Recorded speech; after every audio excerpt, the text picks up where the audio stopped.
Sure. It is now 6:00, and with that, we will call the meeting to order. Jackie, can you please start with a roll call? Amanda Harness, Fred Davis, Steve Byers. Here. Ariel Owens, present. Christopher Boyce. Here. Lisa Ramirez, Present. Nancy Bynum, Jenna Zimmerman. Alright, next up is Pledge of Allegiance.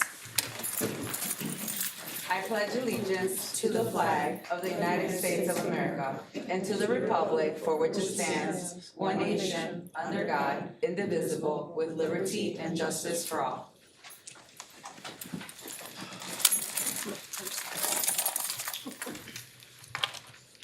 Next item is the public hearing on the fiscal year 2024-2025 budget. And Mr. Amir Doka will be coming up.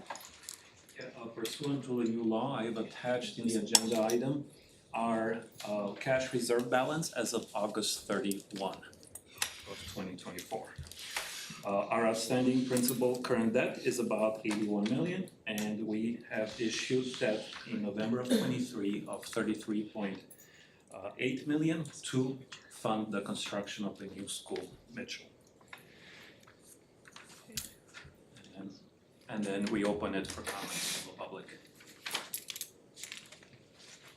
Jackie, do we have any comments? Not first. How long do we have to wait, Jackie? Do we need to explain why we're waiting? Amir, do you want to explain why we wait? I just wanna make sure everybody understands the process. Yeah, this is procedural. We allow time for the public. We put out the tentative budget for 30 days as required by the law, where it's open to the public to review it, come up with the questions and bring it to the board. So we're gonna wait 60 seconds? Thank you, Amir. So are you guys asking, like, we can make a comment You now? can come up No, to not the, her, she's doing a separate comment. Oh, The safety, Yeah, no, I get, that- would that have anything to do with the budget? No. Alright, cause it's just what you guys. feel like Jeopardy music should be playing right now. I think you're good, cause no one's gonna make a comment, you can close it. Alright, but with that, we will move on to closing of public hearing on fiscal year 2024-2025 budget. Thank you.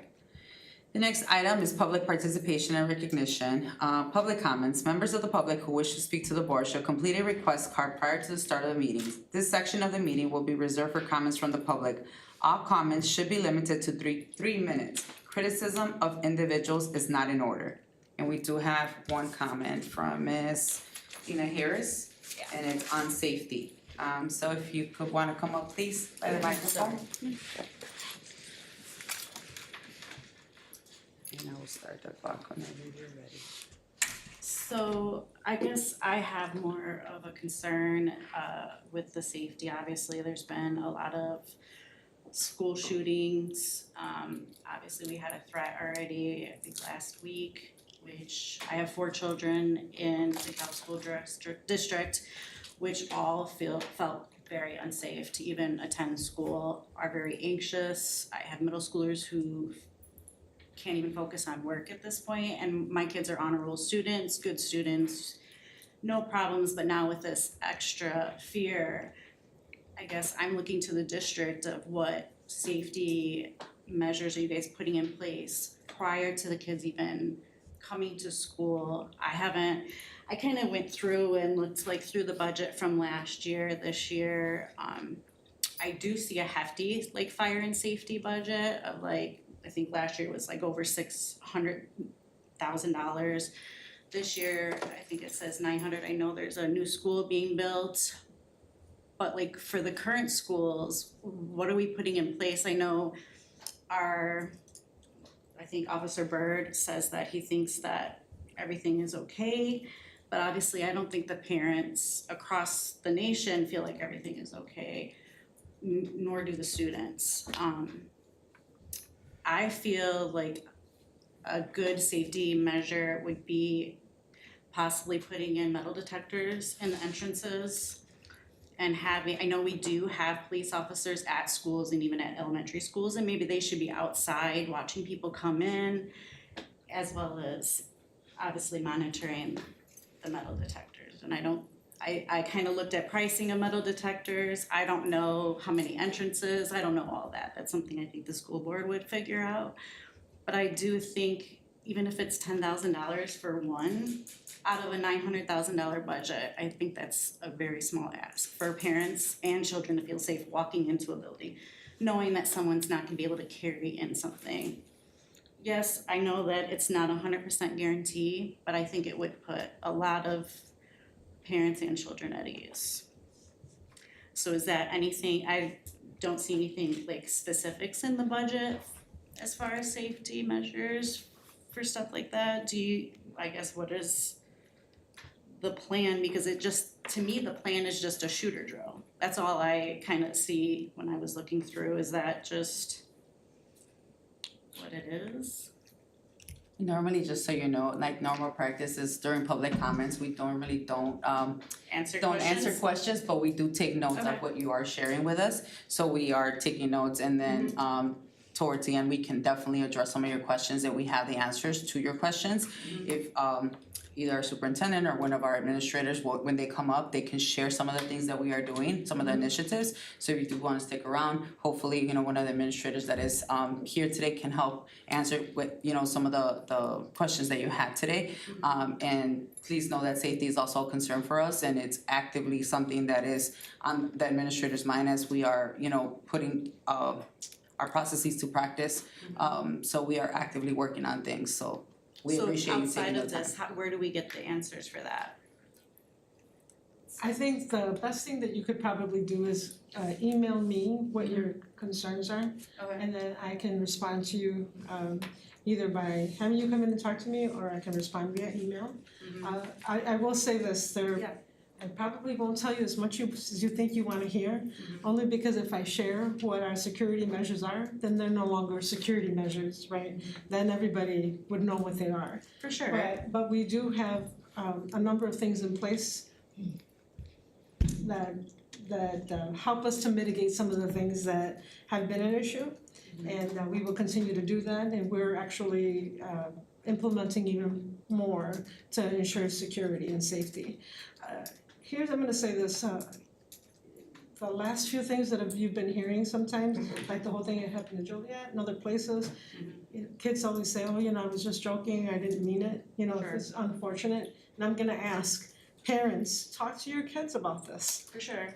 because I'm not saying that always happens, and for sure that, it's all it takes is one for it not to be the case, but Like Georgia. yeah, We did it a right, year, right. 8 So- months prior to that. Right, so we can't always say that, Mhm. but we wanna make sure that parents are having good relationships and discussions with their children.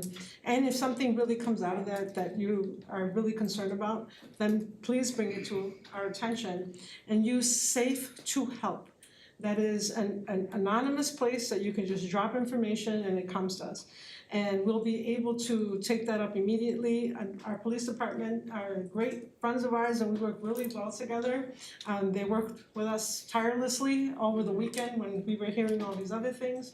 So again, we mitigate a lot of things before it actually gets out to social media, but then social media exasperates it, so we just have to be very careful about that. But I urge you and anyone else who's interested, if you wanna know something, put it out there for us to be able to answer. Just know that if it's a security prevention or something that we are using to mitigate different things, the likelihood is that I probably will not be able to answer the way that you want us to answer. And again, it's due to the details and to the safety, right? If we give out our safety plan for how we will address the situation, then there's no longer, It's then not safe. it's no longer safe, right? Yeah. Because we gave up our plan. Yeah. But there are measures, and we do have a security manager also that was hired strictly, that works collectively, as well, to make sure that all of our securities are being trained and that we are mitigating all that stuff as well. Including even our games, how we are doing, how we are enforcing policies through games as well. But a lot of the things also, we know that there's still work that can be done, right? I don't believe that any district is perfect, even when you think that you have all the appropriate measures in place. But nonetheless, we appreciate the commentary that is brought to us, because it can definitely spark other conversations that maybe we have not talked about. So we do wanna thank you for doing that. And we will take, like I said, we take notes of this, and normally, like I said, this is not normal practice, but I didn't wanna just look at you and then for people to assume, oh, they're not paying attention or they don't care, because we do care. And we take all of these things that everybody brings forward seriously. But we just wanna be intentional about how we answer the things that we answer without, giving too much, but also making sure that you, as parents, also are aware that things are actively being taken care of. Okay.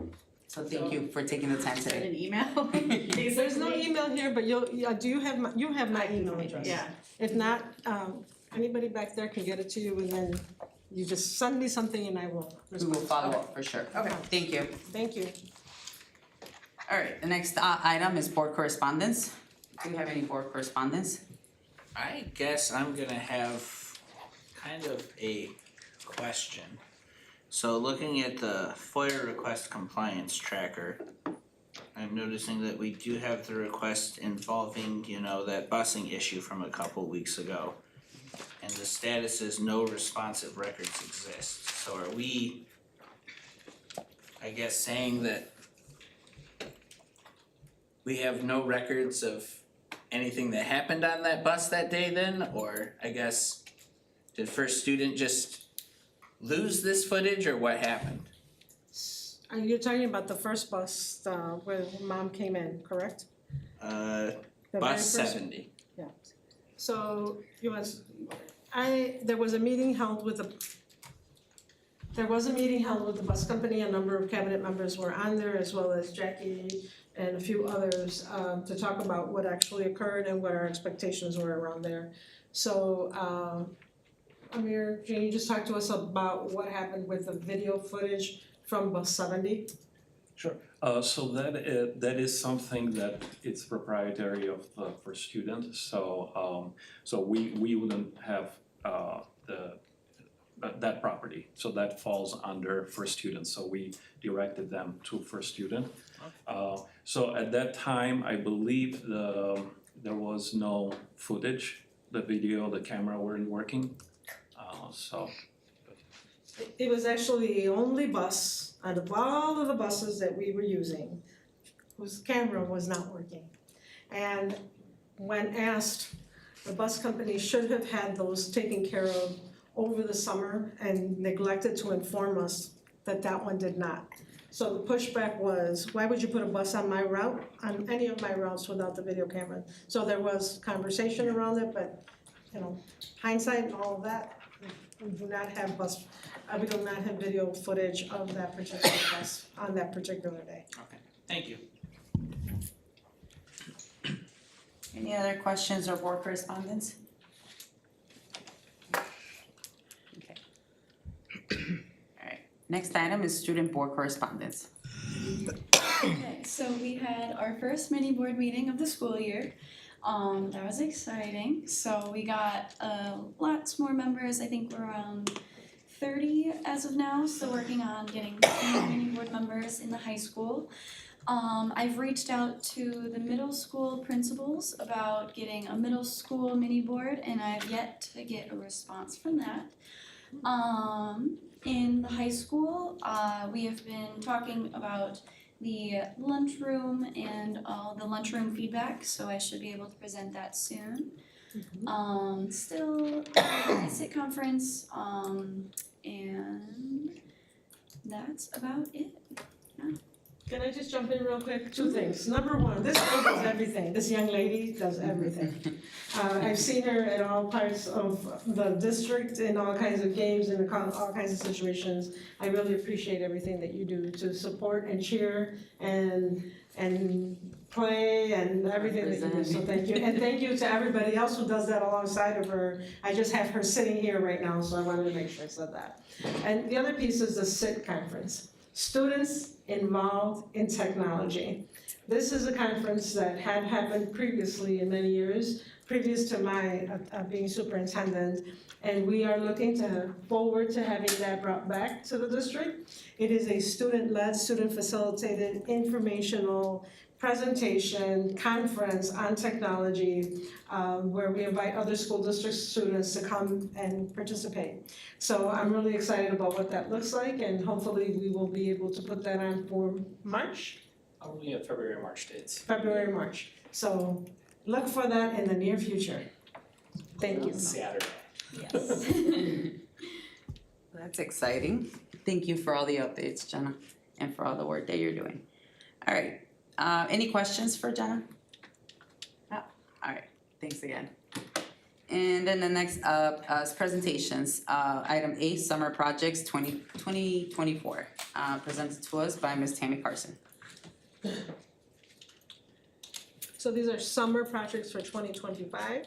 No, these Oh, are, they're updates from the 2025. these are updates from this past summer and some things, I put summer in quotes because some are still continuing, so they've gone into the school year. So each year I just like to provide an update and some pictures just so you can see what has been accomplished around the schools in case you haven't had a chance to get out and see some of these.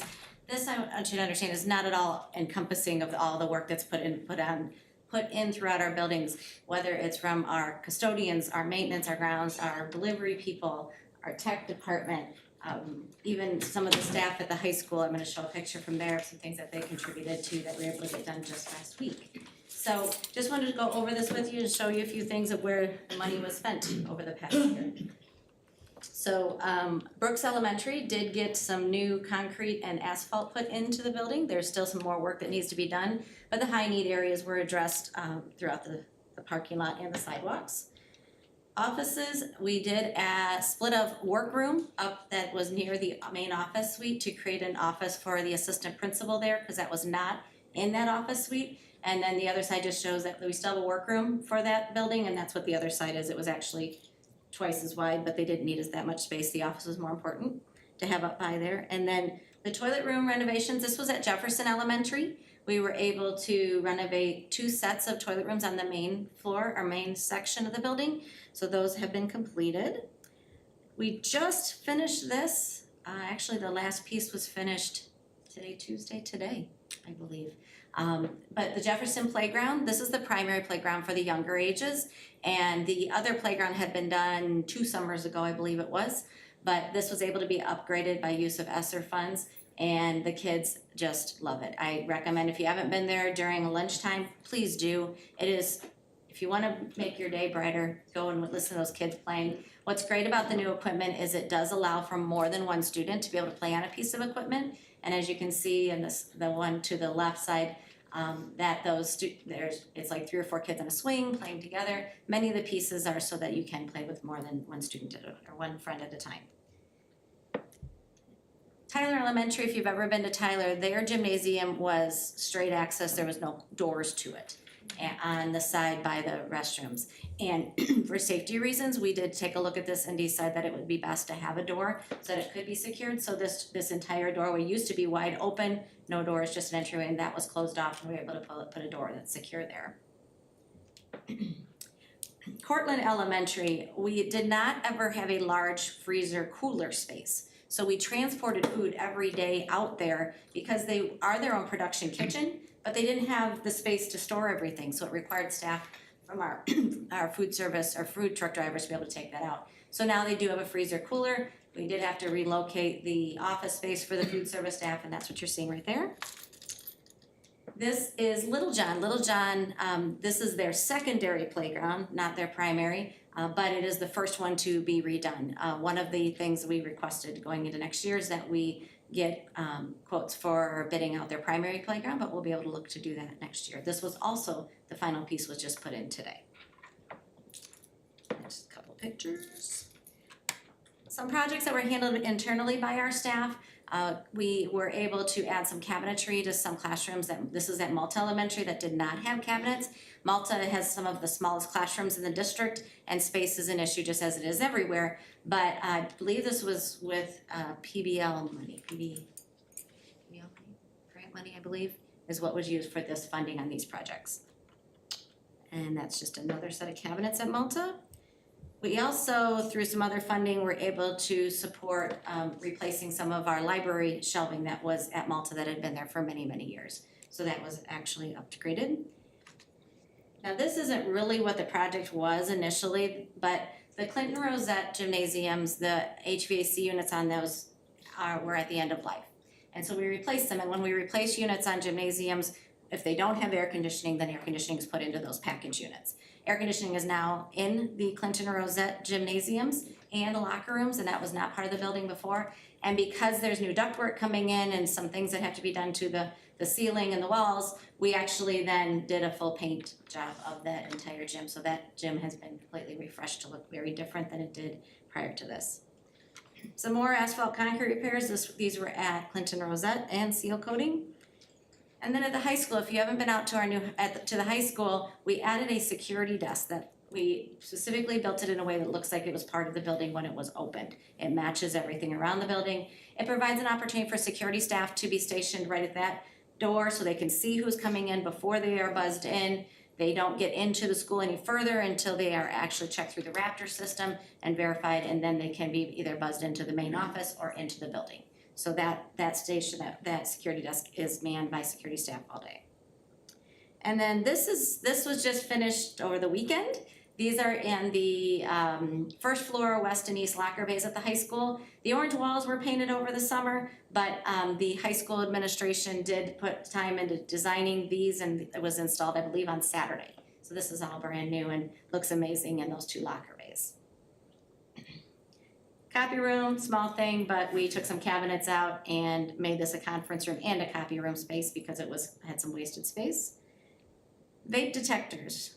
Across the high school, vape detectors were put into the bathrooms, and I think there's still some to be done and some that are in the higher ceilings that we had to get some special type of installation, but those are installed. And if you remember, Huntley already has the vape detectors, the majority of their large bathrooms, and Clinton's Rosette is the next one on the list now that the high school's finished up. And we already have the detectors purchased, now we just need to get them installed, and that's handled by our maintenance staff. And then renovations, this is what the Beyond One Barb Center, the transition building looks like as of last week. The interior has been demoed, the walls are going up, and it is on schedule and going along very well. I'll have more updates on that as we go along. We are scheduled to occupy, or to take possession of that December 1st and occupy January 1st. And the outside, these are just showing a couple of the ramps that are being poured for the front and back. The salt bin has been a long project, salt bin and grounds building. Salt bin is going up, so that's what that looks like. And the grounds building is mostly up, we just have some tweaks inside to do there. And then we plan to occupy this in October. We'll be able to vacate our lease and move into that. So I do wanna thank, as I put here, all the facility operations staff as well as many other people around the district that have supported us in getting these things done. A lot of work's been done. Didn't even include the bright shiny floors when the students came back at the start of the school year, and many of the things that are hard to see unless you're there on that first day of school, so. Any questions on that, on the projects?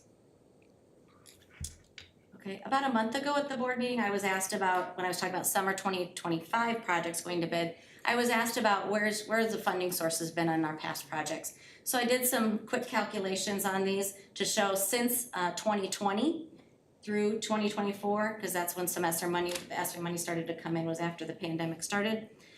We have done projects out of the operations and maintenance budget of $14 million, life safety budget of $3 million. The ESSER grant was able to fund $12 million worth of projects. The food service budget did fund $600,000, and then there were maintenance grants available for $160,000 total over the years. Thank you for So including just wanted to show that if there's ever any specific questions on anything, I'm always happy to answer. that. Thank you. All right, thanks. Thank you for sharing, and thank you to everybody that's come together to make this possible. It's always nice to see the updates. Thank you. All right. Any questions about that? No? Okay. All right, next item is item B, Department's Strategic Plan 2024-2025 goals.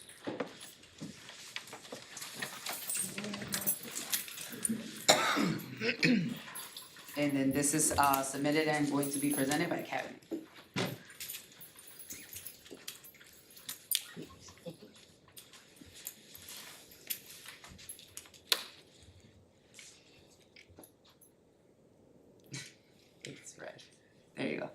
third time's the charm, apparently. Well, thank you so much, and we're here to present about the strategic plan and updates that we've made for this school year. You'll see that we have a lot of exciting changes. I'll do the first two, Billy will do the second two for teaching and learning. Under student achievement, which is the first priority under the strategic plan, teaching and learning has three main focuses: addressing low academic performance through instructional approaches while ensuring rigor, focusing instructional conversations around data, and continuing to develop articulation for a two-way dual language program to ensure the best possible multilingual programming for our students.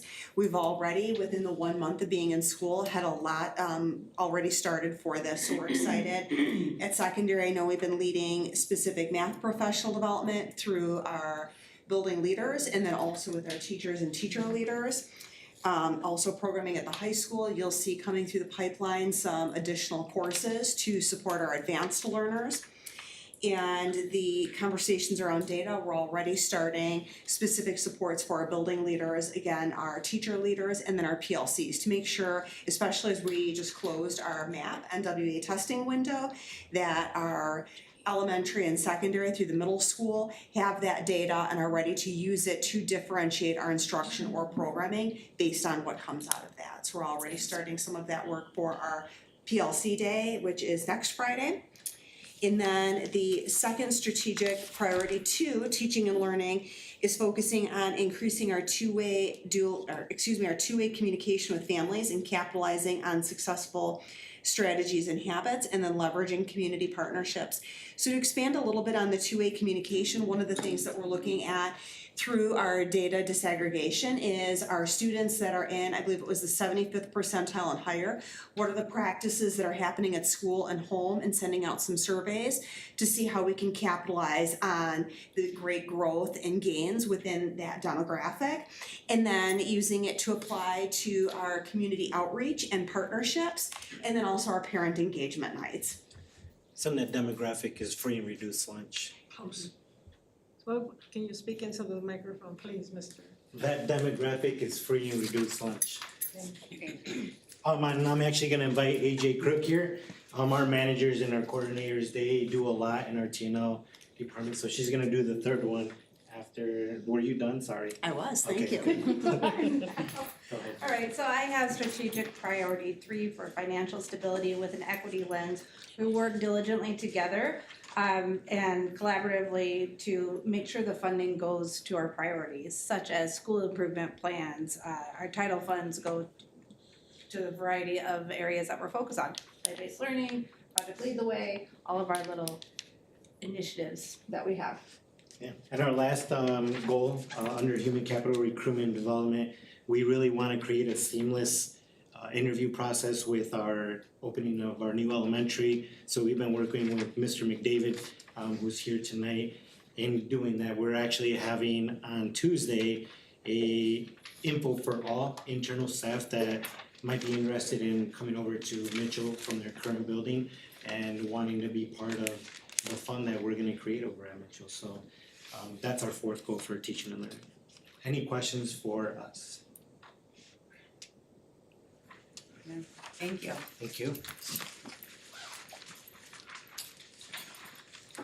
Alright, so for student services, when we look at priority 1, student achievement, we're going to continue to revamp or to tweak our professional learning communities and really focus in on high leverage practices for our special educators. So our goal is to have more consistent high leverage practices happening in our self-contained programs, but also in our resource settings. We're also going to continue to develop, but also roll out, and now we're kind of in a maintenance stage of our MTSSB tiered systems of support. So we really wanna make sure that every student across the district is getting the support they need, whether it's tier 1, 2, and 3, when it comes to behavior or social emotional support. When we look at priority 2, community engagement and marketing, we want to develop supportive, culturally inclusive learning opportunities for our families that have students with disabilities. For the last several years, kind of once we got through COVID, we were able to kind of have events again. We really started up our family engagement nights, and we've had some good success with most of those. We want to take a little bit of a different spin on it and try to make it a little bit more informative for our families so they can better understand and better access resources to help their child who has a disability in our district. And we will continue to do the fun stuff too. We want to continue to partner with community agencies, one of which I'm going to talk about a little bit later today, to make sure that we are capitalizing on those supplemental supports that we can provide our students, staff, and families. And priority 3, financial stability with an equity lens. We really want to work with our grants manager, Emma, and identify grant opportunities that are out there that can continue to help us fund initiatives that are going to overall impact in a positive way student well-being.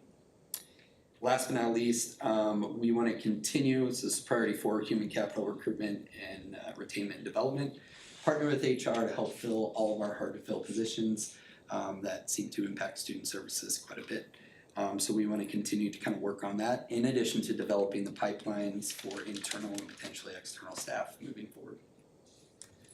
Any questions? Questions? Thank you. All right, so from the technology department for strategic priority 1 student achievement, we're looking to continue our one-to-one program success and find ways to enhance it and increase our ROI. A good example of this is we found gaps where not all of our staff were being able to function off of the same platform with the same devices the students were. So all student teachers now have the ability to then also get a Chromebook device from the district, so they are now also functioning in the same platform, removing hurdles for them to be able to deliver education to our students when they're in the classroom. Also enhancing our cybersecurity posture, since that could lead to a big interruption. Strategic priority 2, we are looking to work collaboratively with the communications coordinator to enhance our outside-facing website. So some of that has happened, but there's more to come. And then successfully migrate from our current mass communication system to ParentSquare, which has started, and there is a lot more to come. Strategic priority 3, financial stability. We're working creatively and collaboratively to ensure various ways for us to be able to take advantage of the grants that are coming out and to also work with our grant manager and to appropriately size the technology budget. There's also the announcement of the cybersecurity pilot grant, which just came out from the FCC and USAC, and we are looking to take advantage of that and fingers crossed get some funds in order to offset our costs. For strategic priority 4, human capital, to attract and retain IT professionals. This is a consistent struggle, especially as larger sized data centers are in our community who pay differently than us. And then to assist the HR department with the frontline migration that they're involved in and find some enhancements and some workflows. Those are our goals. Any questions? Thank you. For the business department, our focus will be communicating to the community and to all stakeholders, informing them what's our short-term and long-term impact for a lot of these initiatives, not just from the district, but also from the city. And so one of our goal is kind of explaining the initiatives that are impacting the district, right? This includes the TIF 4, the county sales tax, and any new developments that are happening in the enterprise zone. Another strategic goal for us is kind of informing again what's the district financial goals. So kind of helping the community see what our goals are regarding our process for budgeting, our debt payments, tax levying, or any other information that affects them directly or indirectly. Another goal is for we're getting into the tax season, so kind of having a communication plan and consistently inform the public on how our financial decisions affect the taxpayers. So we want to explain the initiatives we are undertaking for savings to taxpayers. Moving into strategic goal 3, we want to establish what our financial needs are with the new building, with the Beyond Barb. So developing a communication plan for our financial needs with this moving into a new school and a new transition center. So another goal is also helping support our buildings. So our school administrators giving an enhanced support, and that takes many different implementing efficient resource coordination grants and so forth. So we're looking at external and as well an internal enhancement of support. Any questions? Any questions? Thank you. When it comes to facility operations department, our first thing is that we are always working on trying to identify and create more space for our staff and students. That sounds like it should be an easy task, but we all know it isn't. It involves much research and planning as it relates to whether it's the new elementary we're working on or an addition on a building or whatever is necessary, mobile classrooms. So we're always looking at opportunities. Some of those can be small, such as like summer projects to split rooms, but we're running out of rooms to split. For the second priority, it relates to the community use of our buildings. We are wanting to enhance and increase the amount of time that our community may be using our buildings. We have some excellent opportunities with the opening of Mitchell, that it is designed in a way that it can be utilized without, for example, opening the entire building and being able to utilize this larger spaces and still have access to restrooms and things. And because the location being in close proximity that the families are able to walk, we're hoping to put together some plans with the help of Mr. McDavid in regards to what that could look like. The third is the 5-year capital improvement plan, project plan. It's been put out to everyone for many, many years and updated every year. We'll continue to review and revise that. We are going to be having our 10-year life safety survey. That does need to be conducted every 10 years at our schools by an architect to identify additional concerns that we may or may not be aware of based on code changes. So that'll be happening next year, and more information will be coming on that next month actually to the board meeting. But that will also feed into the 5-year project plan. In addition, with the the construction of the new elementary, overseeing that budget and making sure we're continuing to manage it properly as we're getting ready to open that building and finish the construction on that.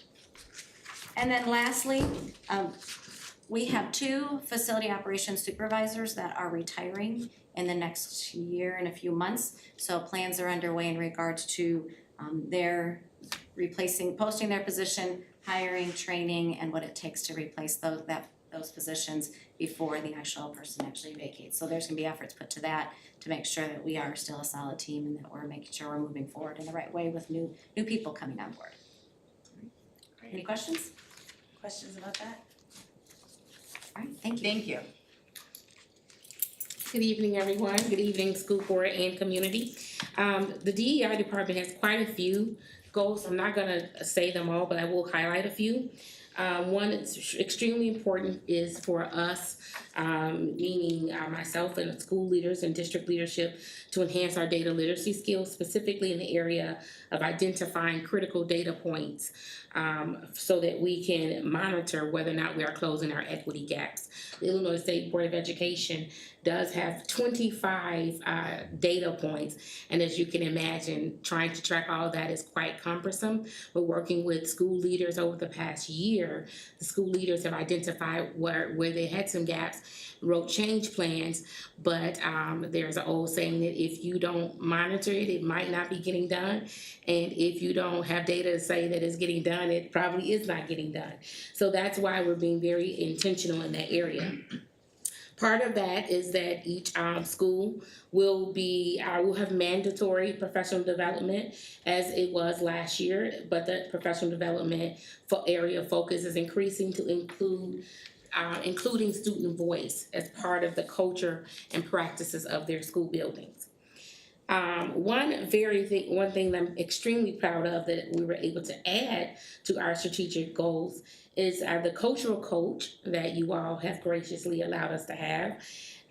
She was selected out of 1,400 applicants. Only 3 people in the state of Illinois were selected, and she was one of the people selected to participate in a fellowship with the Illinois State Board of Education's Affinity Group Facilitator. And it is free. Awesome. They pay for a lot of training for her, and it is free. It is sponsored by Teach Plus, but that is also one of our goals. And then one very important goal, as you all know, sometimes people transition because maybe they win the lottery. And when they leave, a lot of times historical knowledge is gone. And so we are working diligently to create a comprehensive process manual and recorded guidelines for all departmental procedures. In the department are some pretty heavy registration, state reporting, student records. Those are things that if it is not done well, we will find out about it rather quickly. And so we're trying to ensure that incoming staff have the ability to perform their responsibilities effectively and consistently. Are there any questions? All right, thank you. Any questions at all? Thank you for all the work that is being done. It is a lot of work, but it's awesome to see the growth and the progress that we are actively doing and the opportunities that we are finding to, continue to develop not only or obviously focus on our strategic priorities, but also continue to add on to them and assess them and continue to implement things as we are finding things obviously that we need more work on. So thank you to everybody that has a part in doing that work. We really truly appreciate it. It's been a long time coming, and just to see the progress on a lot of these things is pretty awesome to see it. So thank you for all the work that is invested into this every day. And I guess one quick question. Did Deetra assign anyone since she's off for her birthday this week to present on HR or? I will present. Oh, okay. Okay, my apologies. So for human resources, the goals are to continue to do some things that we're already starting. One very important one is to continue to build relationships and partnerships with colleges, universities, and recruitment pipeline organizations to fill positions. Part of that also, as you know, the teacher vacancy grant allowed hiring. So those interviews have started and they are going through the process to ensure that the correct candidate is hired for that. Someone who can really sell us very well. In addition to that, it will be to continue to work towards the creation and finalization of an unaffiliated staff handbook. Again, we have a whole bunch of resources, but sometimes just that knowledge is necessary. And to create an administrator's handbook to guide them through HR best practices. Part of that, which actually began with an intern in 2022, and we're continuing it with the new deans, is we're also creating specific guidebooks. For instance, there is a guidebook or a how-to book for deans, because some things you just don't know until you need to know it. And then we are going to continue to improve our onboarding and our customer service process as it relates to the hiring and retention of district staff. Are there any questions? Thank you. Again, thank you. Thank you for all the work. We appreciate it. All right. Next item is consent agenda. All right. It is recommended that the Board of Education approve the consent agenda items 5B through 5H, board minutes, personnel action items, purchase order requisitions, payroll for August, accounts payable for September, financial reports, and Tyler Elementary employment contract as attached. Is there a motion? So moved. Second. Roll call? Steve Byers, Yes. Ariel Owens, Yes. Christopher Boyce, Yes. Stacy Ramirez. Yes. Thank you. All right, old business. Item 8, fiscal year 2024-2025 budget adaptation. This is an action item. Thank you, it's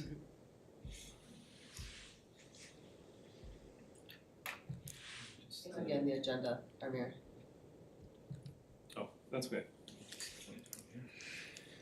Okay, so today we're gonna do the adoption we're doing the adoption for the budget for FY 24-25. So back in August 6th, I presented the information of the budget, and that is something we call a tentative budget. It was adopted on the 20th, and we submitted it for a publication 30 days before the adoption as required by law. So this is a little bit of a process of the timeline. So what is a budget? Again, a budget is a financial plan, and plans can change, right? So it's not meant to be a dollar to the penny for the until June 30 of 25. This is meant to be a plan, and it's used for projection, and it is used to provide some form of parameters for our buildings and our administrators and to monitor their spending. So it is, the revenues are estimated and the expenditures are projected as well. A little bit about our budget. We go through a modified accrual basis. Basically, it is a kind of a mix between a cash basis where we record revenues when received and expenses, we record them when they are paid.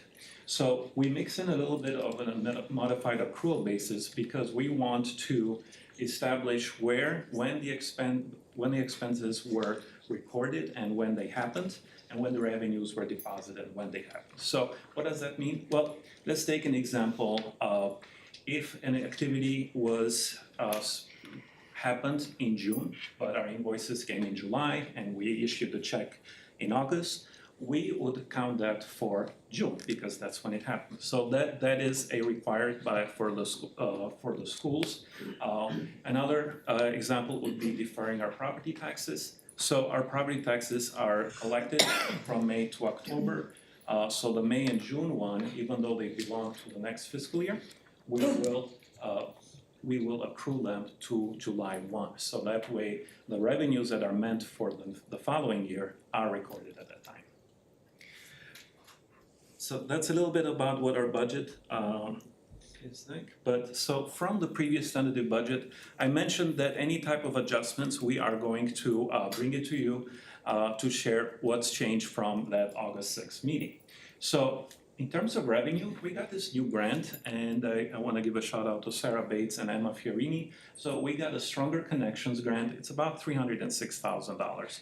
That was something that we didn't know we're going to do in our budget, so we hadn't posted it at that time. But since it came after the August 6th, we are including it in this budget.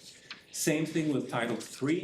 Title III, we get it, we do receive every year, but at that time we didn't have the exact amount, so we have included it in our revenue. So those are what's been added from August 6th. And then the expenses. So for the expenses, I just put a budget parameter for the removal and replacement of the Little John mobile classrooms, and the purchase of the new elementary building. So if the construction finishes it by end of May, I'm opening up the budget that we can purchase that building so that when we enter it, it is our property and we can freely educate our students at that time. So again, this is just the budget has been opened for it. We always share why we have to do accrual as well, because a lot of times the state, they are meant to voucher the money for us in fiscal year 24. So for example, we're still waiting to get some funding from the state regarding the state and breakfast lunch program. So since this is kind of taking a little bit longer, we always take that into account. And I'll tell you, in the previous year, it was way more than just a $9,000. It was in $100,000 or $1 million. But that actually shows that the state has been paying their bill and has been paying their vouchers. So we're in a much better position because the state has also followed through with their obligations. Okay. So as we did these adjustments, I always want to bring up that the new funding formula, because that's the one that kind of gave us an influx of new money that came in for us to reach the adequacy level for our expenses.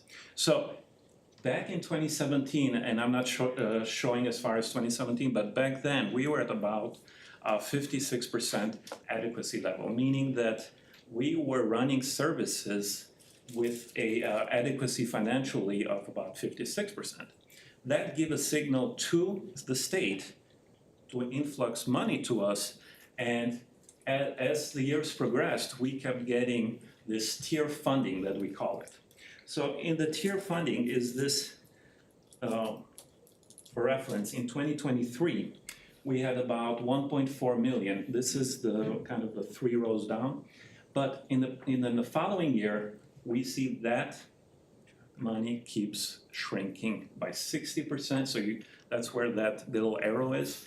And then this year, it shrank for another 49%, right? So we were used to getting an additional funding about 1.4, and then last year about 500K, and this year is 294K. So that is concerning for us because that means we're kind of reaching a little bit that financial adequacy level, and that's where our tier assignment changes. So you may have heard us talk about, well, we used to be tier 1, well now we're in a different category. So yes, that's what that means. So we're right now at tier 2, and our adequacy level is 86%. So we moved from 50 to 86. That's a signal to the state that, you know, we are funding this school district and the money will go to another school that is still on that tier 1. So that's a concern for us because we are kind of used to those property tax grants. We are used to getting this tier money. So those things might start kind of slowing down and shrinking. So that is really something that we always have to monitor. So on the next.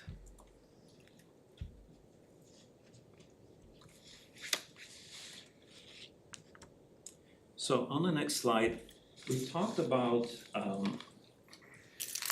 the property tax grant.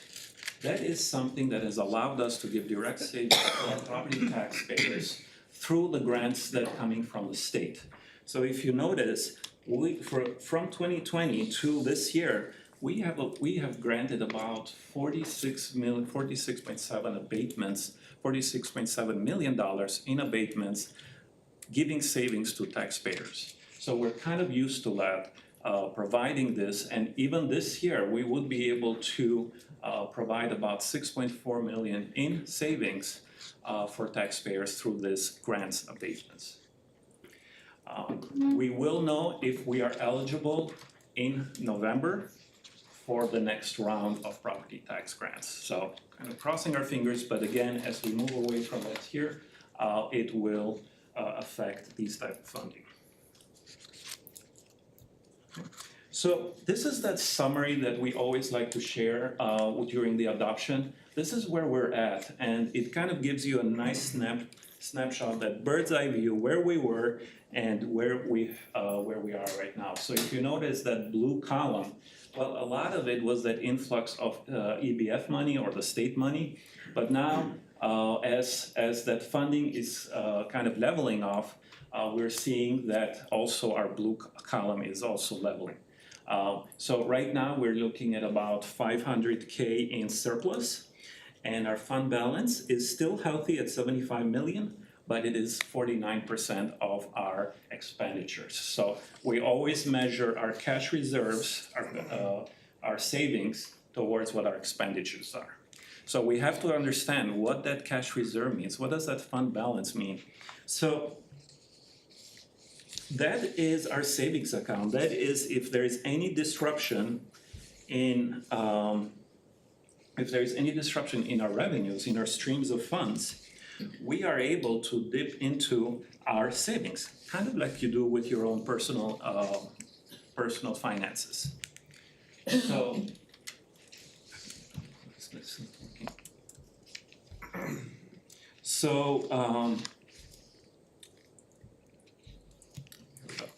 So what is our fund balance? This will give us a chance to run our schools if there is any disruption in the revenues, be it from the state, from the federal, or from local taxpayers.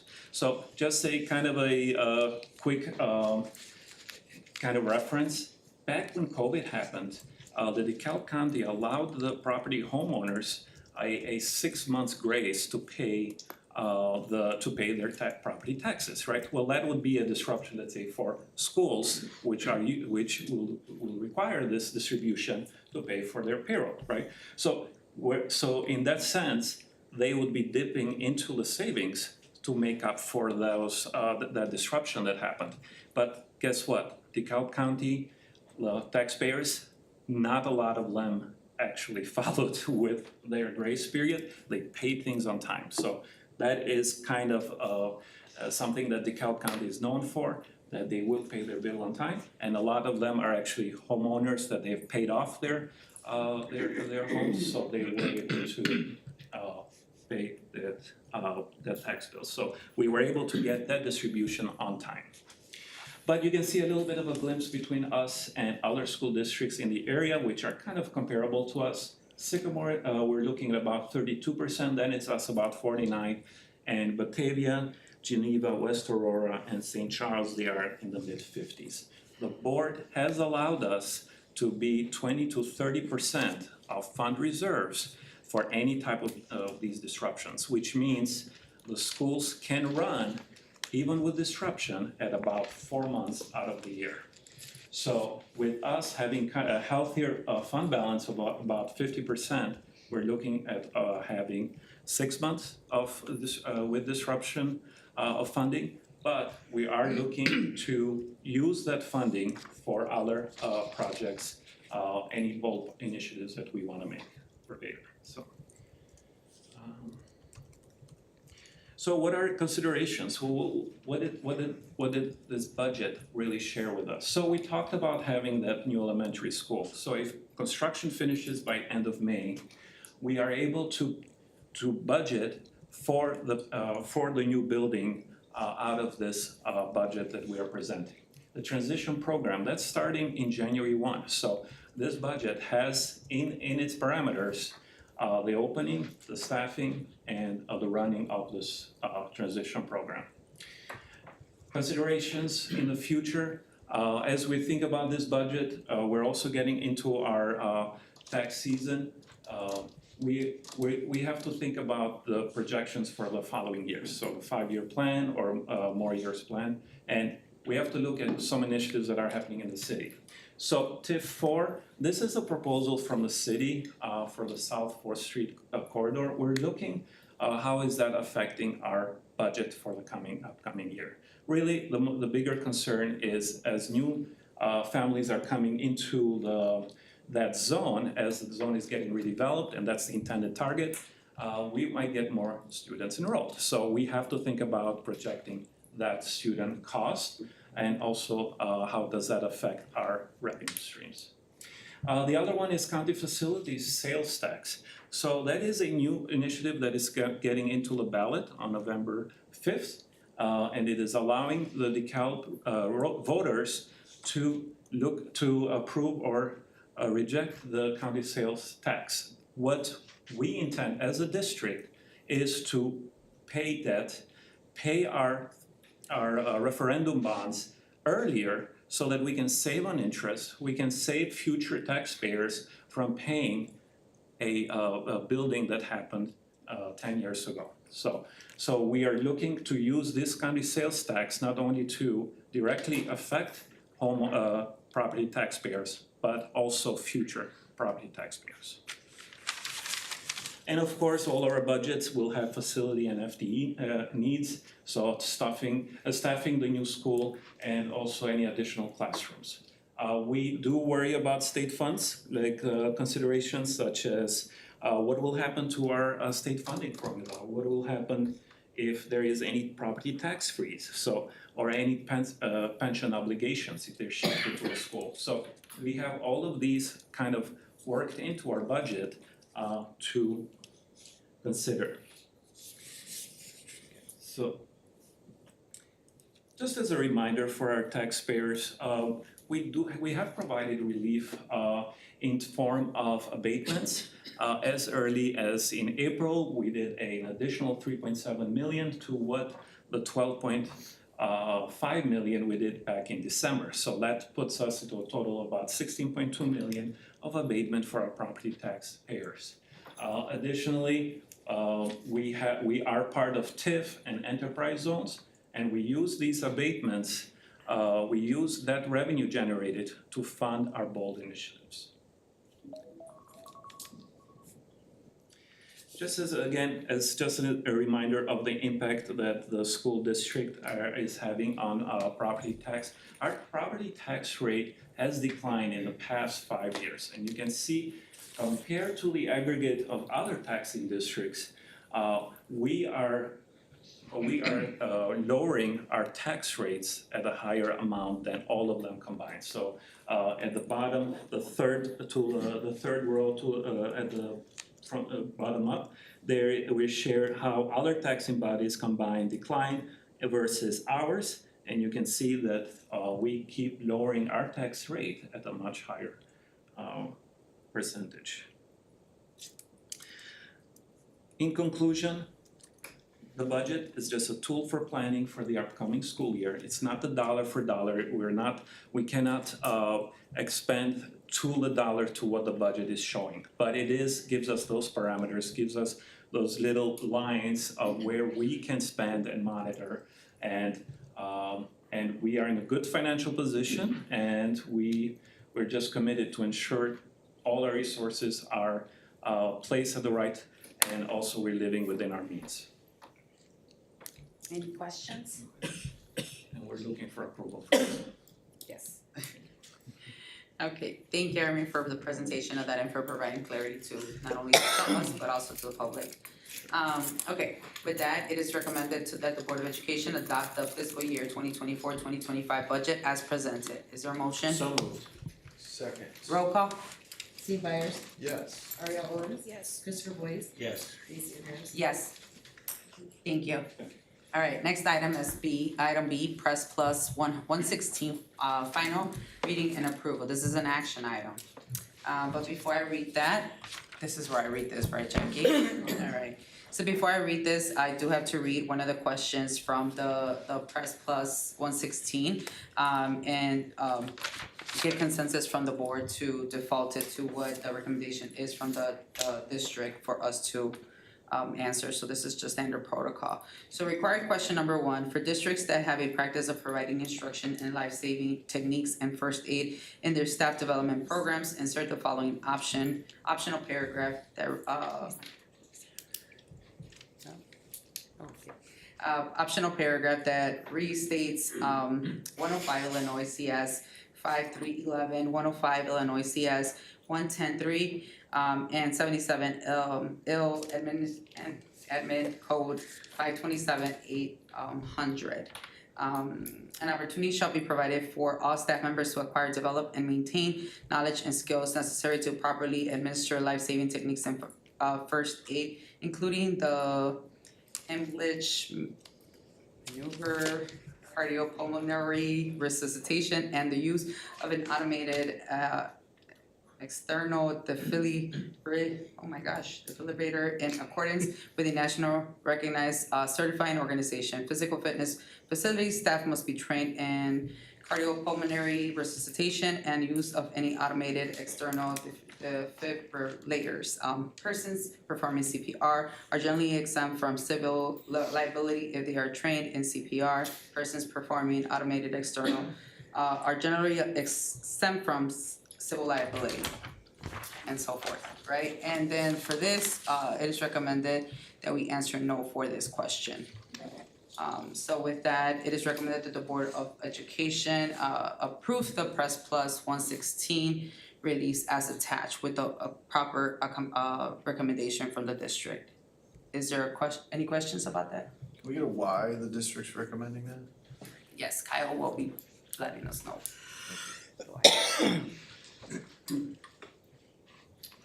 So basically, we provide that training in-house. So that is what our health services manager with our various levels of nurses do within each of their building, but then we also provide that level of training, CPR, Heimlich defibrillator, to all of those people that are required to have it under school code, like coaches, kind of those positions that are gonna need to use it predictably, maybe. Does that make sense? Okay, any other questions? No, okay, thank you, Kyle. It is recommended that the Board of Education approve the Press Plus 116 release as attached. Is there a motion? So moved. Second. Roll call? Ariel Owens, Yes. Christopher Boyce, Yes. Lisa Harris, Yes. Steve Byers. Yes. Thank you. Item C, it's the NAVE 54th Annual International Bilingual Education Conference. This is an action item, budgeted out of the Title II grant. It is recommended that the Board of Education approve for 2 educators to attend and present at NAVE 54th Annual International Bilingual Education Conference, February 20th, 2025 to February 22nd, 2025. Is there a motion? So moved. Second. Roll call. Christopher Boyce, Yes. Casey Ramirez, Yes. Steve Byers, Yes. Ariel Owens. Yes. Thank you. Item D, La Cosecha Conference, this is an action item, budgeted source, Title III, LIEP grants. It is recommended that the Board of Education approve for 2 TWDL teachers and 2 TWDL teacher leaders to attend La Cosecha Conference, November 13th through the 16th, 2024. Is there a motion? So moved. Second. Roll call? Casey Ramirez, Yes. Steve Byers, Yes. Ariel Owens. Yes. Christopher Boyce. Yes. Thank you. Item E, MOU with 4C Agency, this is an action item. It is recommended that the Board of Education approve the memorandum of understanding with 4C. Is there a motion? So moved. Second. Roll call? Steve Byers, Yes. Ariel Owens. Yes. Christopher Boyce, Yes. Casey Ramirez. Yes. Item F, memorandum of understanding, MOU with Kishwaukee United Way. This is an action item. It is recommended that the Board of Education approve the memorandum of understanding with Kishwaukee United Way. Is there a motion? So moved. Second. Roll call? Steve Byers, Yes. Ariel Owens. Yes. Christopher Boyce, Yes. Casey Ramirez. Yes. Item G, DHS overnight out-of-state field trip request, FFA National Convention. This is an action item. It is recommended that the Board of Education approve this request for students and staff to attend the National FFA Convention from 10/23 to 10/26, 2024 in Indianapolis. Is there a motion? So moved. Second. Roll call? Steve Byers, Yes. Ariel Owens, Yes. Christopher Boyce, Yes. Casey Ramirez. Yes. Item H, NCTE PD Conference for Secondary Staff. This is an action item. Budget source Title II. It is recommended that the Board of Education approve this proposal for the NCTE PD in Boston from November 20 through November 24, 2024. Oh my gosh. Yes, November 20 to 20 through the 24th, 2024. Is there a motion? So moved. Second. Roll call? Steve Byers, Yes. Ariel Owens. Yes. Christopher Boyce, Yes. Casey Ramirez. Yes. Thank you. Item I, Little John, replacement of the mobile classroom. It is recommended that the Board of Education approve the replacement of the mobile classroom at Little John Elementary in the summer of 2025 by purchasing a new mobile classroom, which includes 2 classroom spaces, toilet rooms, storage, and an entryway inside the building. Is there a motion? So moved. Second. Roll call? Ariel Owens, Yes. Christopher Boyce, Yes. Casey Ramirez, Yes. Steve Byers. Yes. Thank you. Alright, items, okay, moving on to Mitchell Elementary School business, future elementary school update mascot choice. And this is an item that is being brought to us by Mr. Maurice McDavid. Good evening, everybody. Good evening. I want to just begin by saying how excited I am to be able to stand before you all as the principal of Dr. Leroy A. Mitchell Elementary School. And I want to just share a couple of things with you here. So I noticed over here on this beautiful wall, the core values. Want to just quickly point out, really important in this process of selecting a mascot for Mitchell was definitely centering students and getting that student voice, as well as engaging families. And so we'll talk a little bit about how that happened. The mascot selection process, I won't read every bullet point, but basically we came up with an opportunity to have the students of our elementary schools select a mascot. We were asking for alliteration, so we got to do a little vocabulary with them as well. But select a mascot, draw the mascot, and then explain why they thought that that would be a good mascot for Mitchell Elementary School. We ran this activity from August 19th through August 30th. I'm a person who likes to give a little grace, so I let them do it a couple days longer because I was out of town on the 30th anyway, so it worked out well. Came back, we collected those, and we basically went through, we got over 200 entries from across the district. Lots and lots of different cute pictures. If you want to see them, I still have them over at Tyler. You can stop by. But we were able to narrow it down to some finalists from each building. And then I did, as a good teacher does, use a rubric, right? So we wanted to make sure that we were being fair and just. So you can check that out again. I know that that's in your presentation. We brought it down to just 4 finalists: the Mitchell Mallards, the Mitchell Manta Rays, the Mitchell Mad Dogs, and the Mitchell Monarchs. And so we brought these 4 to our first community conversation of the school year, which was hosted this past Wednesday on September 11th. And you can see the green stickers on there because we let them vote. So everybody that came that night put a green sticker on the one that they thought that would be the best. And by far and away, I did it too, Armir, sorry, we're messing it up. By far and away, our winner was the Monarchs. And so we are going to be the Mitchell Monarchs. We're really excited about that. This entry was by Anaya Hilgen. She's a 5th grader at Little John Elementary School, and so I got a chance to go over, take a picture with her, and we were super excited. She was kind of nervous, as you can tell in the picture. She's like, I don't know who this guy is, I'm not sure what's happening, but the principal called, let mom know that was going to be the case. So we will be the Mitchell Monarchs. You can begin referring to us as such. We wanted to share it with the board before we shared it out publicly. But you, again, can see, we are going to share this out on our Facebook page for Dr. Leroy A. Mitchell. By the way, follow us, okay? Go ahead and check that out, but we'll be sharing more information there. Next steps, just so you're aware, October 17th, we are going to have our next community conversation. It's going to be focused on Mitchell. We're going to talk about kind of these things here. We've drafted at the September 11th one, we did collect values from the community, again, engaging that community voice, what values they thought were going to be really important for Mitchell, and we have used those values to draft a vision, still in the revision process, working with Dr. Garcia Sanchez, as well as the rest of our team, Billy and Amana Panet. But we're going to be going through that as well as getting a chance to talk a little bit about the physical plant. Actually, by that point, it's possible that they'll have everything shut up, is what the superintendent, the site superintendent said there, that windows and door, it's really exciting, and then also thinking about Mitchell as a community hub. Thank you all for your support. Thank you for allowing this building to come into existence. It is going to be incredible, and so I appreciate your future support as well. Thank you. Before you step away, would you mind giving us an update for next week's event with DCTA, please? Absolutely.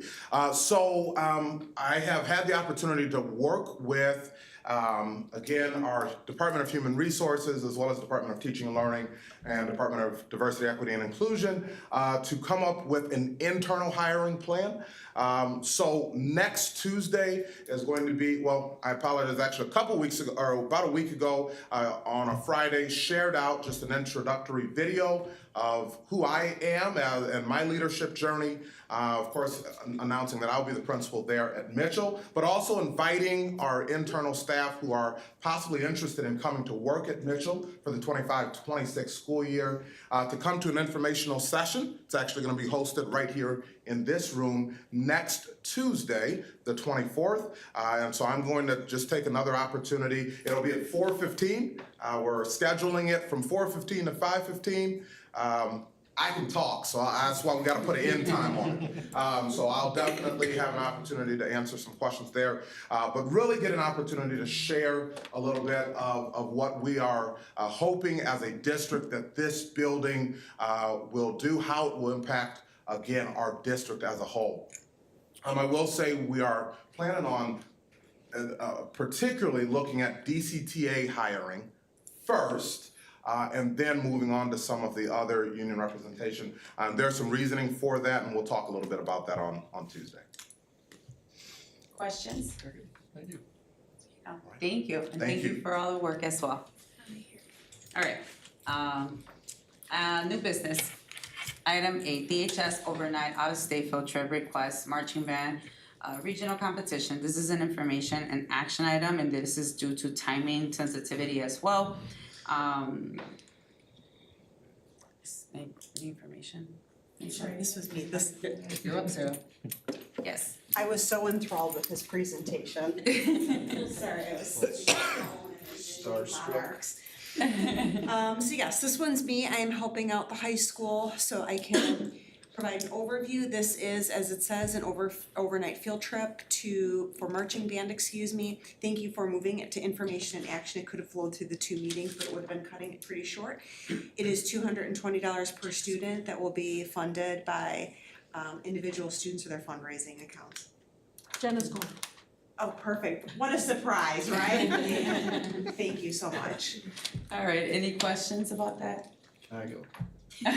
Jenna will give a full report on how it goes. Alright, it is recommended that the Board of Education approve the DHS marching band to attend the Music All Super Regional Competition from October 18th through the 19th, 2024 in Indianapolis, Indiana.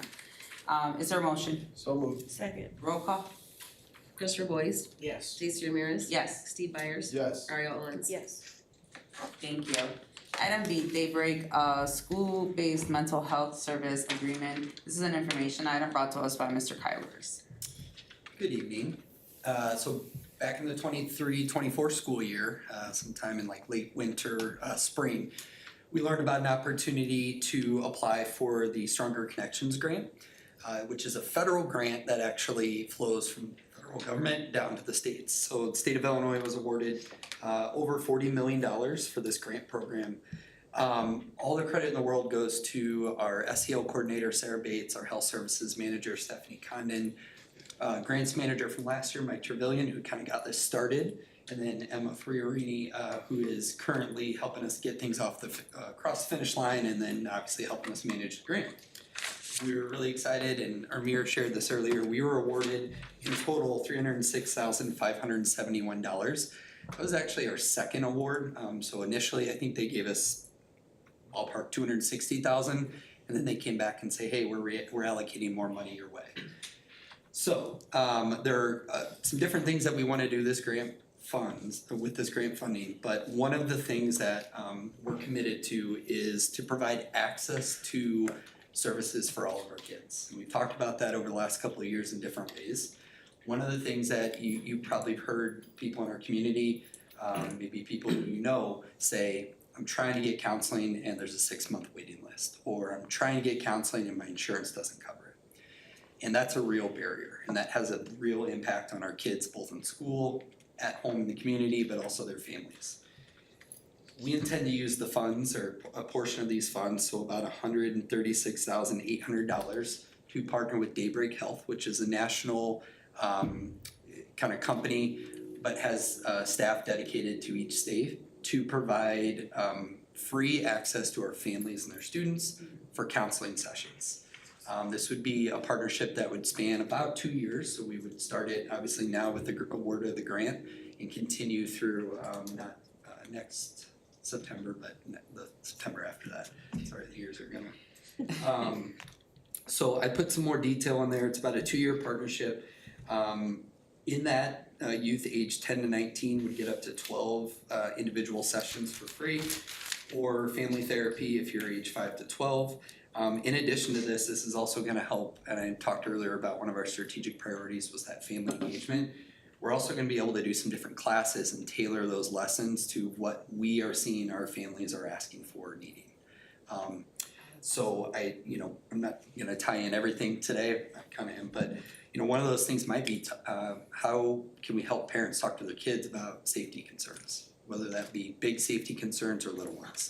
So I think there's some things that we can use some of these funds to kind of address some of the needs that aren't new but are new or in our face right now. I think a little more than maybe they have been over time. So this is an information item. Next meeting, we'll bring it back for action. And with that, is there any questions?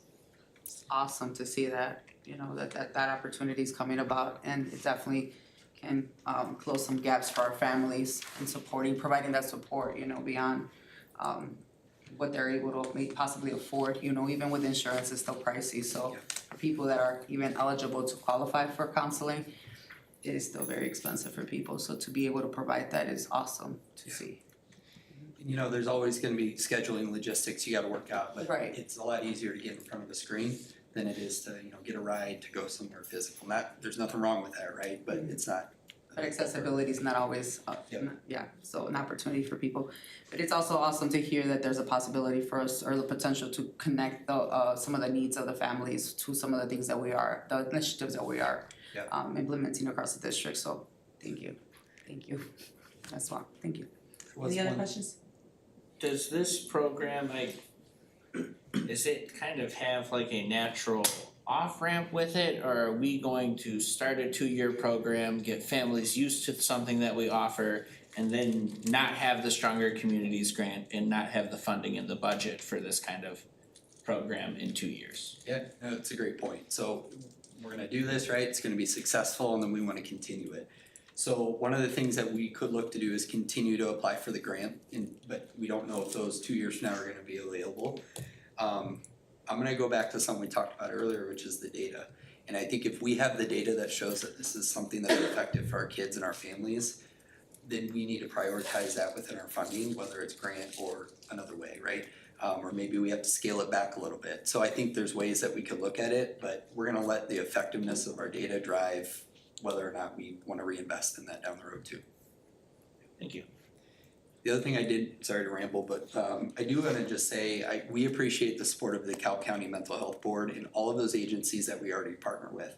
In no way was this an attempt to kind of like supplant what they do, it's really to add to it. And we approached Deanna Cada a while back with this idea, and she was very much in favor of it and feels like it not only is gonna help our district, but also help some of our agencies that are also struggling with staffing and resources too. So hopefully it's a win-win for everybody. Awesome. Any other questions? Consensus to bring this back? Yes. Thank you. Alright, item C, American Art Association Annual Conference. Good Is evening, that how you everyone. say it? Or how do you say it? Yeah. Or, I don't know how to say it. Or sure. So pretty excited about this presentation for information. We've asked quite a bit to go to conferences for our teachers, but we haven't focused much on our fine arts. So Kellyanne Crouch, music teacher from Malta, and Lincoln, yep, split between the two. She took the initiative to reach out and say, hey, this is like a national conference that like it's a rare opportunity and it's pretty close.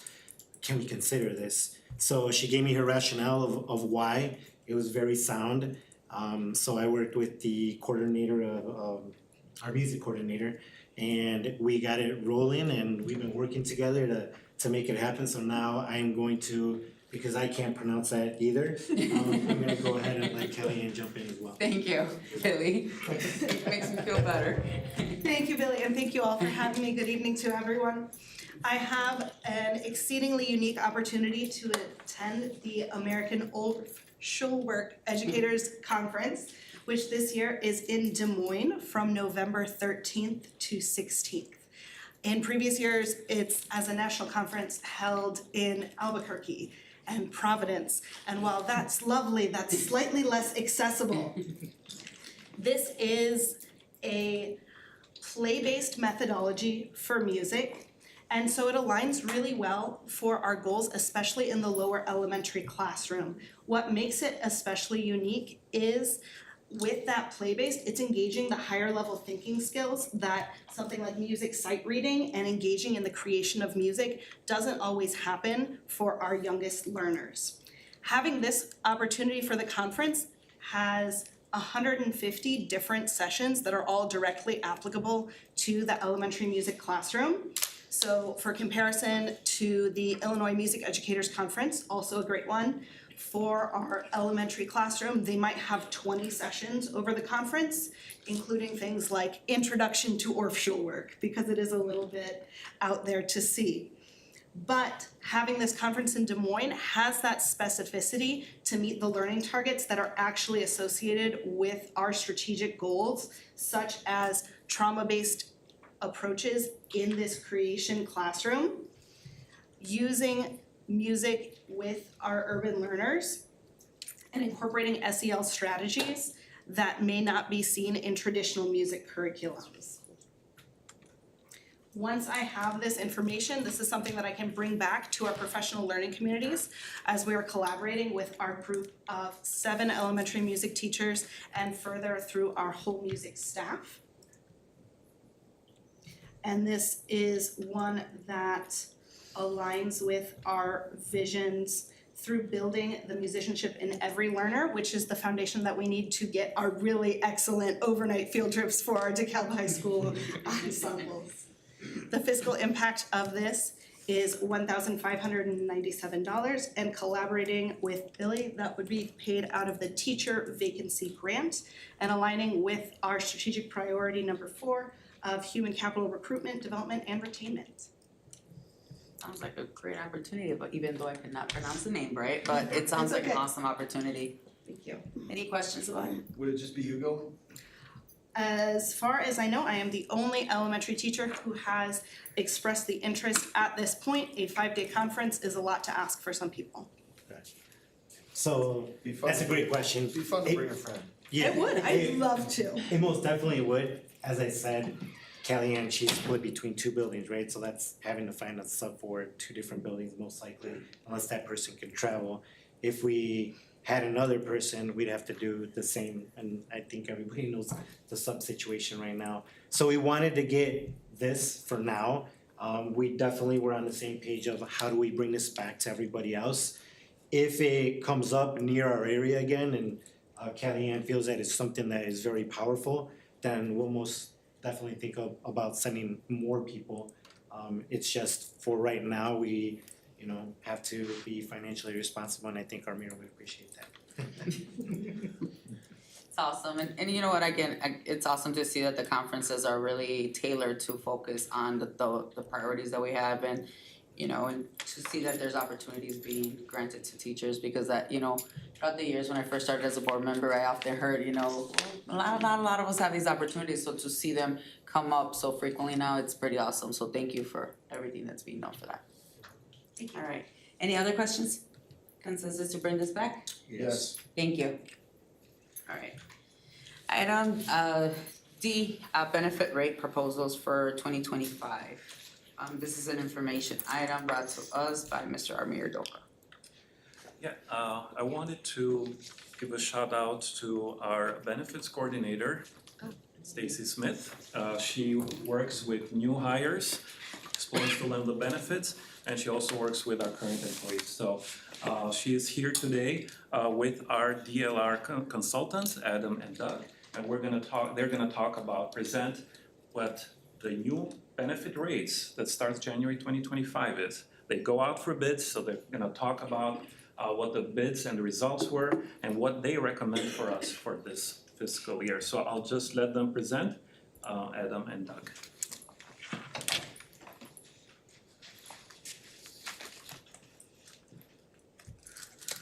I'm just gonna run all the technical stuff, cause you guys have seen me in the past, I'm gonna do a pretty good job with any of this. So I'm hoping this year, good evening, by the way. I'm hoping this is the last year that we have to talk about the impact of COVID. But we do.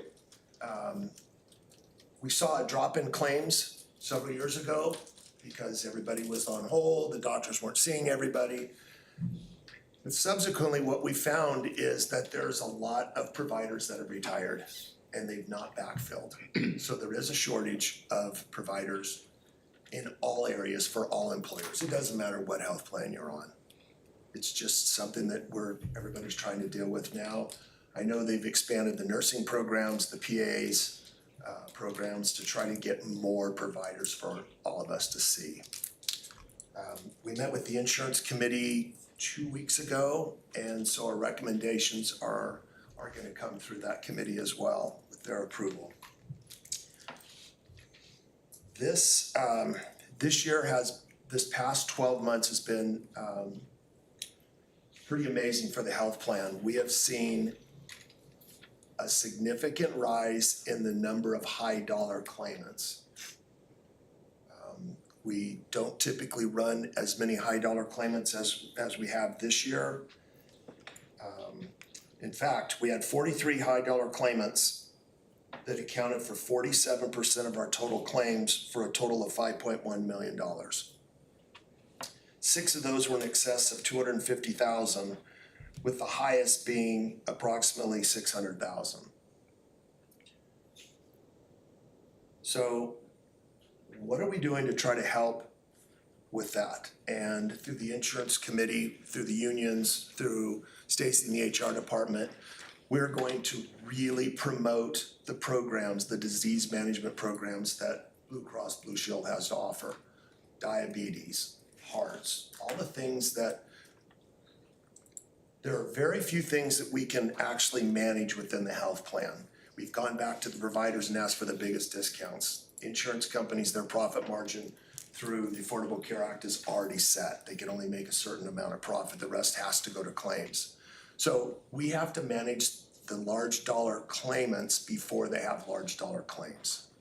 And that's the whole goal of us moving forward, and we need everybody's help. And so it's gonna be a concerted effort this year. The renewal with Blue Cross Blue Shield started off at 18.3% this year.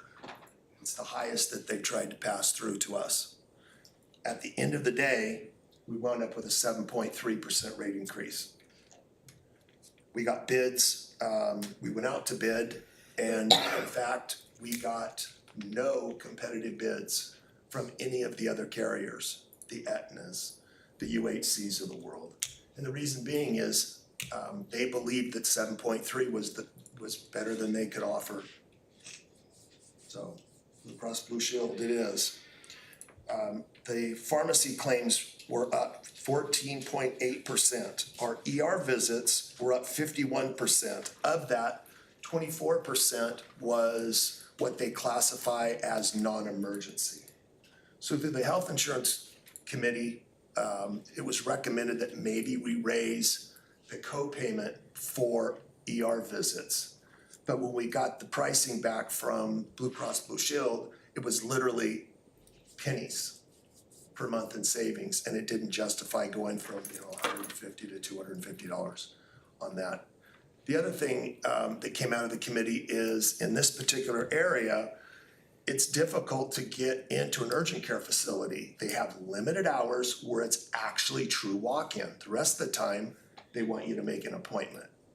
So that kind of hinders a lot. So what we did after the meeting is we reached out to the urgent care facilities in the area and said, hey, can we get some extended hours? Is there something that we can do different to help not only you guys, but to help all of us at the same time? So, and we haven't heard back yet on that one. The HMO enrollment increased 6%. Some of the driving factors that you'll see is anytime a medication is advertised on TV, they're expensive drugs, number one, and number two, a lot of people want to take those drugs, right, wrong, or indifferent. And right now, we're all dealing with the high cost of the GLP-1 drugs that are typically long-term drugs for diabetes, but you'll see the advertisements. You can lose a lot of weight if you're on those types of drugs. They're very expensive, roughly $14,000 to $25,000 per year. So, and it's caused a shortage for those that truly need those drugs when they're being prescribed off label. That hurts. And we have had a couple instances in the district where we've had to fight hard to try to find those drugs.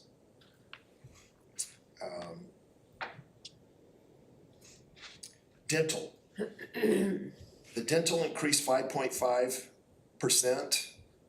The claims were up 8.6%, but we did get them to hold the renewal to 5.5. vision rates are still within a guaranteed period. We've got another year left in the rate guarantee with that. The life insurance, we moved from Blue Cross Blue Shield to Voya, which saved approximately $26,000. I'm gonna go through the presentation now. The FOIA benefits, there's no change. Yeah, the Voya benefits, voluntary benefits, there are no change. Anybody have any questions about the health plan or rates? We wish they were lower, believe me. I know, I didn't attend the last meeting, but I have been attending a lot of the meetings, and Yes. you all have been great, with working with Deidre to try to figure out how do we educate our staff, the choices that they have in regards to instead of going to an emergency room, what are other options like telehealth and all those things. Even just out of that conversation, I even went to tap into my own benefits for Blue Cross and Blue Shield, right? And I work at the university here in town, that I wasn't even aware of, right? So sometimes it's about educating just, our staff members about what the options are so that when they can hopefully lower the cost, not only for just the network, but also for themselves, right? In emergency visits or anything like that. So Yes. just really being intentional about how we are, passing out that information or educating our staff members about the options that they have available, even just through the apps. And again, just messing with it after some of the conversations that we've had. I definitely did come across a lot of things that I didn't even know I had access to, right? Right. And some of them are even just keeping tabs on you, mental health wise, right? Somebody like a coach checking in and those things that are actively sometimes causing, excessive stress to people that sometimes end up in requiring medical attention that hopefully can be reduced or preventative methods. So hopefully, we do a better job with just, like we mentioned at the committee, with educating our staff members and our employees all across the district and just letting them know what is available to them so that we can hopefully, again, not only reduce costs for ourselves, but for them as well. And that's a good point. The biggest obstacle that we have is, there's a newsletter that's gonna be going out from Deidre and Stacy, and it's to get the members to open it and to read their emails and their communication pieces. Because you're right, there's gonna be a lot of information that's gonna be coming through, and it's not gonna be a one-time deal. We're gonna talk about disease management throughout the entire year, and all of these programs, like using Teledoc, because they are effective and they do save money and time. Right. So Doug, just to make sure I understand and everybody understands, what does that mean for our medical versus our dental? How much are we going up? What are the concerns? What are the things that we need to think about right now in front of the board as we begin to start making decisions about our budget? Okay, so we got the rates in the. I just wanna make sure that it's clear. Right, okay, so go to the medical, let's go to the medical, please. So here are the current rates and here are the renewal rates for the PPO plans. So you can see that a single employee is going from $1,081 to $1,166.78. Family is going is at $2,890.89, is going to $3,119.57. That's on the $750 deductible on the $1,700, $979.98 to $1,057.50. Families $2687.99 to $2,961.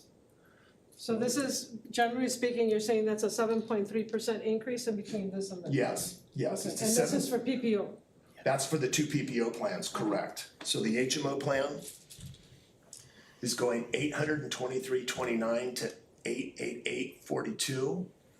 The family is $2335.79 to $2520.55. The 7.3, they gave us a percent decrease on the medical if we renewed with the dental bundled products, same thing they've done in the past. So that's what drove that rate down from 8.3 to 7.3. So I'm sorry, so for renewal on a family and HMO is $2520, what's the PPO again? So it's less expensive to go in HMO, but you have to stay within network. That's correct. Okay, I just wanna make sure. Yeah, you bet. And then our dental?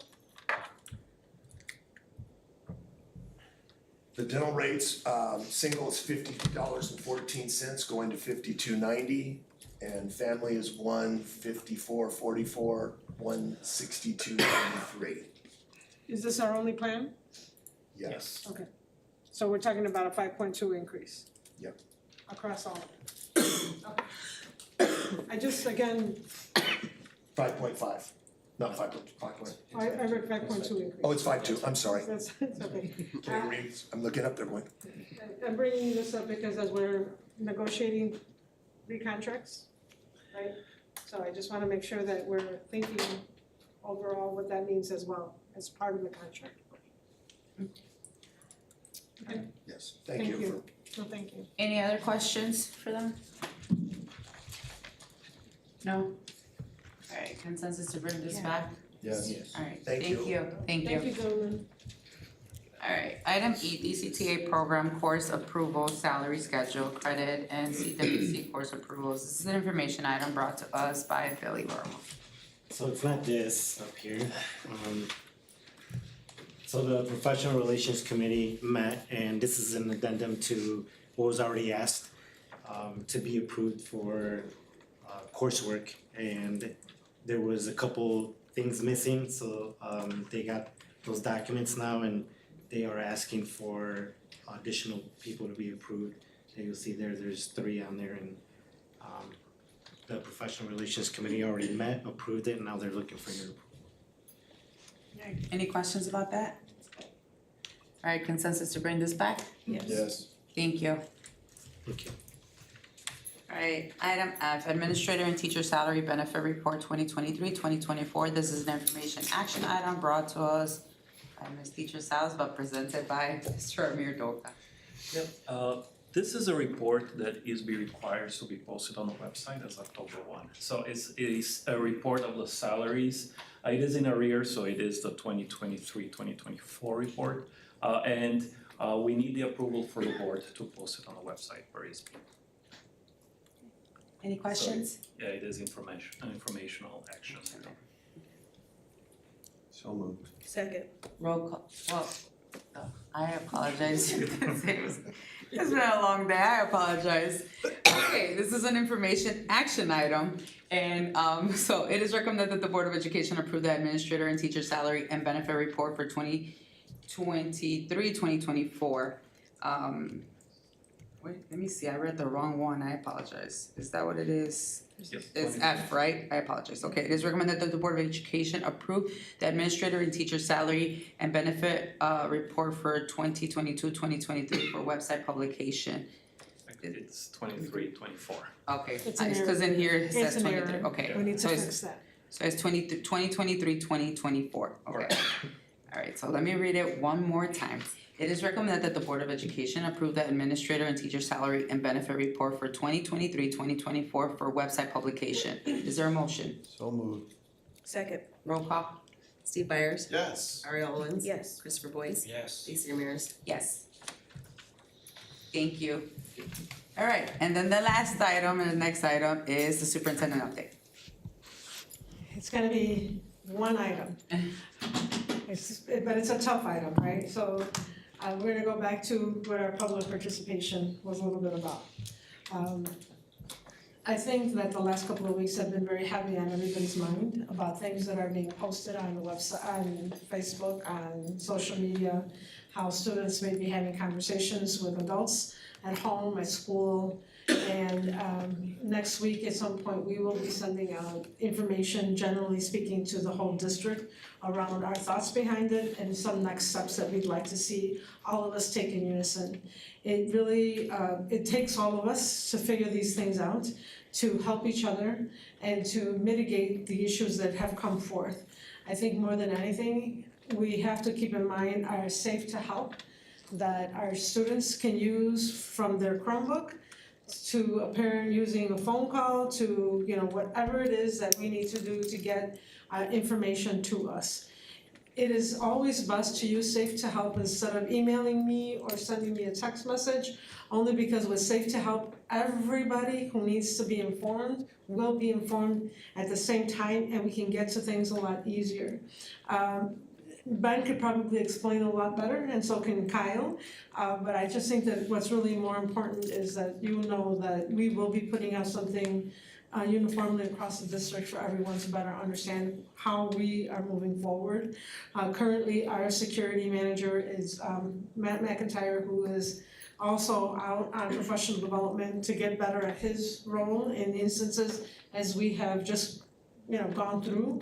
And hopefully I know he will have innovative ways to get us also feeling more safe and working together to make sure that we mitigate all these things. So, is it ever gonna be over? No. Is it scary? Absolutely. Do we like it? I hate it. But the thing is that this is the world we currently live in, and we, again, I have to say, all of us have to work together to make sure that we keep everybody safe. So, without perpetuating fear, without making people think that you know something more than somebody else, the most important thing is if you hear something, you see something, say something. And I'm gonna leave it at that and turn it back over to our president. Any last comments from board members? Alright, with that said, it is now 7:46, and with that, it is recommended that the Board of Education will adjourn. Is there a motion? All in favor, say aye. Alright. Thank you, everyone. Have a safe trip home. Thank you, good night. Good night.